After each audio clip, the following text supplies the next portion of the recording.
April 4th, 1993. It was a Sunday. It was my niece's birthday, and I was 29 years old.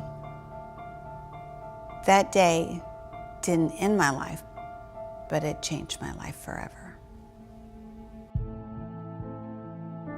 I was friends with a gentleman who was a great guy and just a good friend of mine. He was from Australia. So I went to his house and had dinner, and he had a roommate. We all sat down to dinner together.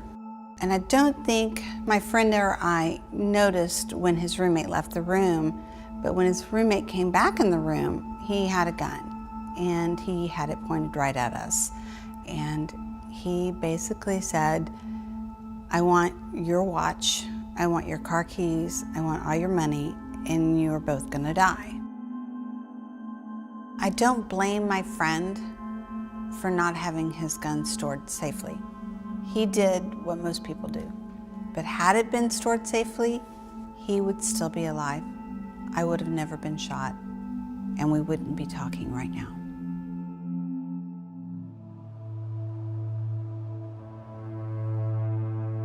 I remember a shot coming out. I was struck in the left shoulder. And another shot went through my finger and into my brain, and the bullet lodged behind my left ear and my left eye. The bullets were hollow points, so they shatter, and so there's bullet pieces all over my brain. I had blood coming out my eyes, out my nose, my mouth. They couldn't stop the bleeding. For some reason, I didn't die, and I just kept breathing, and they don't know why, but I think it's so that I can speak to you now and share my experience with gun violence. After I went into the coma, I'm in ICU. I was in ICU for 2 weeks.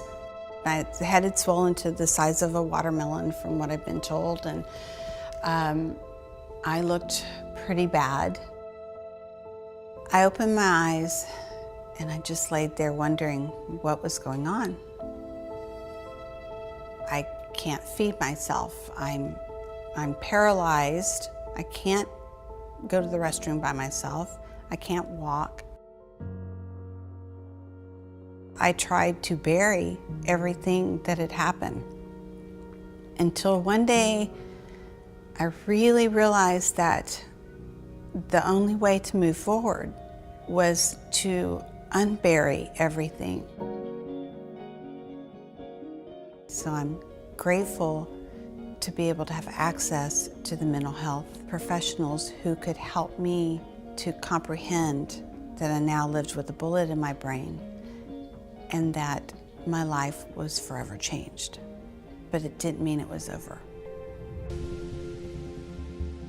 I was determined that I wasn't going to be a statistic, and I worked really hard to be able to learn how to walk again and to write.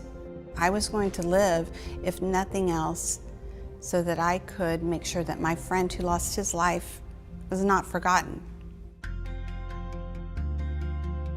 As a survivor of gun violence and as a true native Texan, I support the Second Amendment, but I also advocate for safe storage, and I am adamant, and I am passionate, and I am positive that if people were educated on what safe storage looks like and what it means to be a responsible gun owner, my friend would still be alive and my life would be totally different.